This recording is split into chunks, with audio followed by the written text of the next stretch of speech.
I'm nervous. What do I do with my hands? That's hilarious. So here's the deal. You mentioned in one of your videos, where did you get your start? And I watched that. I said, you know what? I'm going to take you and show you where I got my start.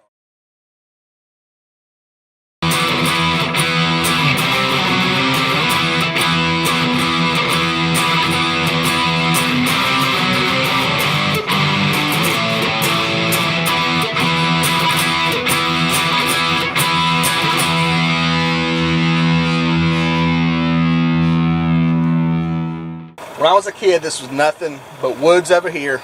There was a pier, a big pier here. I grew up in a mill working family, and this property was owned by the mills.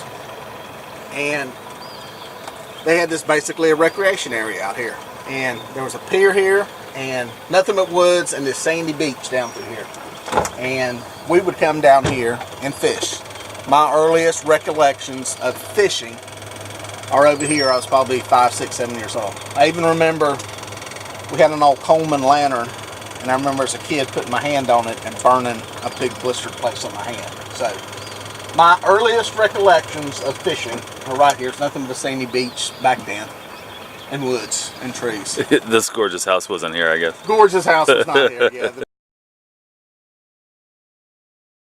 Mom and Dad would come down here. Usually come down here either early in the mornings in the summertime, or come down here at night. And yeah, like I said, it was a little company-owned little place you could come to. Not many people here, and it was the same grains of sand are probably there that I stepped on.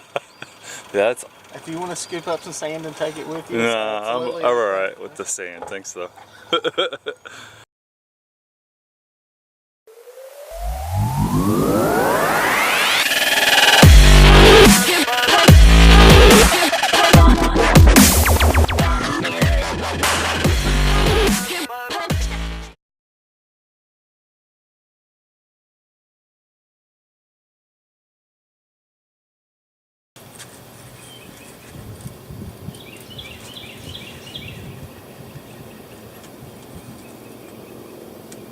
Hey, I'm trying to call it before it gets here. Alright, what do we got? I'm pretty strong now. I'm going to say channel cat, even though it's not getting a head shake. Or maybe a small blue. I get blue. Usually you get a little spastic head shake. I'm going to say small blue. I'm going to go with small blue. Alright. 3. I think I'm... Are you kidding me? We get one shot at a fish. One shot at a fish this morning. And he loses the fish. You see what he's got? Can you believe it? Can you see that? Yeah. Got into this other line. Yeah, it popped off. It's amazing what happens. You get a fish around some other fishing line, and it gives them just enough resistance on that hook to got time to fish. No, I started out doing, when I was in high school, doing still photography. I actually, the way I got into photography, I got caught skipping class. Lied to the teacher, told him I had a study period that period. He said, well, why don't you come help me in the darkroom? This is back in the days of black and white film and all that. I'll teach you how to do that. So it's like cool, because I'd done it in middle school a little bit. So went and got my class changed down in, it was like the first week of school, so I could legitimately do it. So anyway, learned how to do that, learned how to take pictures, process film, print, all that. I always had a camera around. Then there was a car wreck. I stopped and shot pictures of it. And there was a newspaper reporter said, hey, we'll buy your pictures from this thing. $25. That's where I learned entrepreneurship and capitalism. So anyway, fast forward, I started doing freelance newspaper photography over the next few years. Really just chasing what they called spot news. That at some point progressed into me doing video for a new startup NBC news station in Charlotte. I had my hands in the fire in a lot of places. I was in the Air National Guard. I went to basic training, came back, was a cop, then got to transfer over into a combat camera unit there. Started doing a bunch of video work there too, so it was kind of I had a lot of different little avenues to go into.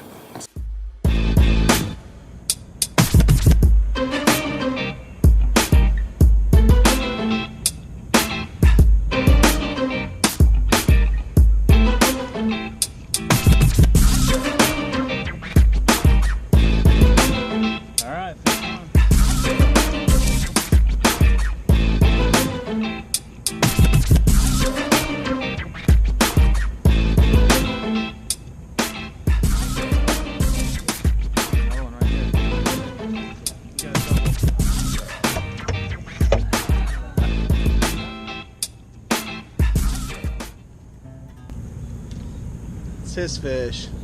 No, this is the. That's right. There's a channel. Yeah. Yeah, good looking guy. White cat. Officially started the channel January 2017. I had the name and everything, and I threw some videos up just to put them up there. Yeah, just to have fun, yeah. But I actually started the official channel in January 2017. We got rid of cable TV and cord cutters. We weren't watching it, and got rid of it. And my wife got some streaming stuff, Hulu or Roku or some kind of stuff. Was sitting there watching. I seen, I was looking at some Steve Douglas videos, which I've known Steve for years, and watched some of his stuff, watched some other stuff, started watching what I wanted to.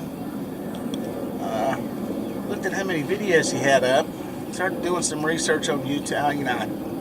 Anybody was making I didn't know people were actually making a living doing it. And it's started doing some looking and digging, and I said, you know what? I may try this just to see. And I put together a little business plan just to see. I said, if I could get it to where it paid the bills every month, just covered the electricity, insurance, all that, I said it would be a game changer. I said, hell, if I could get it to where it would pay the health insurance. At the time we had an outrageous policy, I said it would be a game changer. So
looking back on them, were pretty hideous. I don't know, they weren't hideous, they were just... Yeah. The thought process and the planning is different. The better you get at it, obviously, the more practice. But you being in video, I would have thought, you being in video, number one, and you loving fishing, the combination of the two, I mean... Yeah, there was a part of me that was hesitant to do it because coming from loving photography and it being a passion and it being a cool hobby and something I really enjoyed, turn it into a job, I was kind of hesitant, which I don't hate what I did for a living, but it is a job. Right. I didn't want fishing to be that, but it's actually what's turned into. Fishing has stayed pretty much the same. What's become interesting now is I really like the editing and storytelling process of it. Right. So if I quit doing YouTube tomorrow, I would come away with a pretty cool skill set in just the shooting, editing process of it, which I didn't do before. All the video production work we do, we shoot something, we hand it off to somebody else does the edit. So this has been really cool, that really just been totally in on the script to screen process. And the fact that you're so shy, that's... Well, then that's something I have to overcome, It's just this innate shyness, not knowing what to do in front of the camera, and inability to maintain eye contact with the camera, not knowing what to do with my hands when I'm shooting. It's just kind of, right.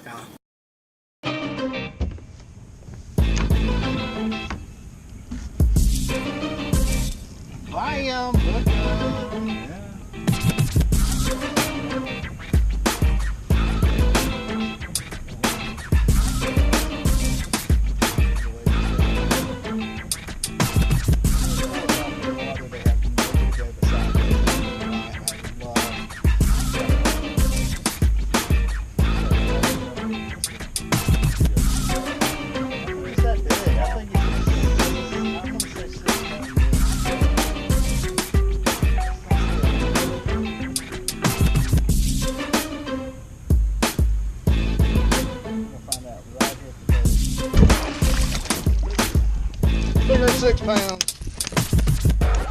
106. Ouch! Do not bite me again. I'll do this the smart way before I break another finger.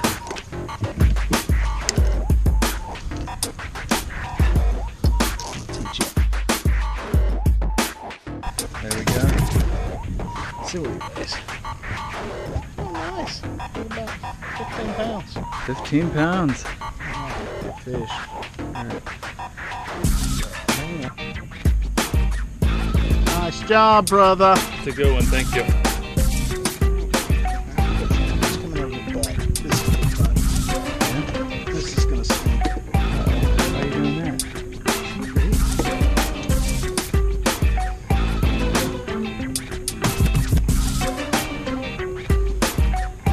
Scales, look at the size of those scales. It looks like a freaking carp.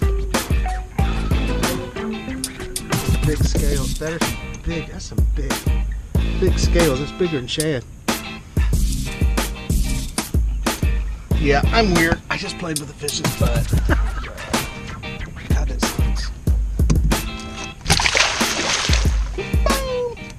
The truth be known, I'm somebody that really thinks I don't need to be in front of the camera. There is no place for me because I come from a real TV world where we worked with real TV talent and people with TV voices and the good look and the good hair, not unlike your hair, which is very charming, by the way.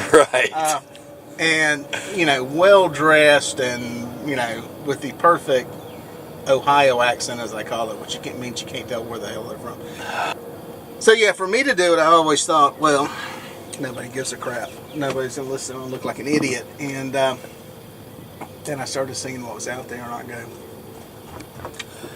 there's a lot of people look like idiots. I'll fit in. I'll be right there. There was some. I don't know if you ever watched Gary Vaynerchuk on YouTube, but he, outside of using way too many F-bombs and everything he does, he has a good point. Is you just have to quit worrying about what other people think.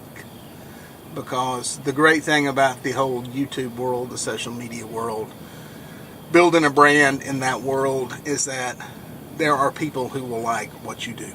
It will not be the masses, you know, a movie star would have, but there is a niche for whatever content you're putting out there. What's next? Because there's no, it's a total journey. There is no destination. You know, there's no point in which you go, yep, all right, I got there. I'm the greatest, best, top of the mountain. Can't do anything more. Yeah. So that's a story that I'm getting ready to work on and tell. Is that, you know, you've probably heard the saying before that there's 4 stages to a hunter or a fisherman. And it's basically, the first stage is, I just want to catch a fish. You know, I just want to catch a fish. You know, I just want to shoot a deer. I don't care what it is. And then there's, you know, you do that, and then you're just like, well, I want to get a limit. I want to catch a limit of bass. I want to kill my limit of deer for the season. Get my limit of, you know, doves in a day. My limit of crappie fishing. And then get to the next stage where it's got to be about the best. I want to win a tournament. I want to catch the biggest fish. I want to catch a lake record. I want the biggest buck. You know, you go through, you're in that stage. And then finally, it's a snag. You get to that stage where you just want to do it your way. How you want to do it, when you want to do it. You know, without all of the other parameters you set upon yourself. And that's kind of where I'm at with the fishing, actually the hunting too. Is when you've kind of done it and lived it, enjoyed it, it's about what your legacy is to the sport. And part of that is giving back and educating and helping people. I've said from the beginning of this channel that I think education is the key to conservation. I think having educated anglers is the key if we want to conserve the resource. This is Scott with Bait to Bend. If you're not fishing, you're watching fishing. We're on Lake Wiley in Belmont, North Carolina with Dieter Melhorn fishing. Thank you very much. I appreciate the time. I appreciate you having me out. Thank you very much. I've never been on camera before. I know it's Hey guys, thanks a lot for watching, and if you get a chance, check out some of my other videos. Give me a thumbs up, click that subscribe button and that bell for future videos. You guys take care. Don't forget to check out some of those other videos.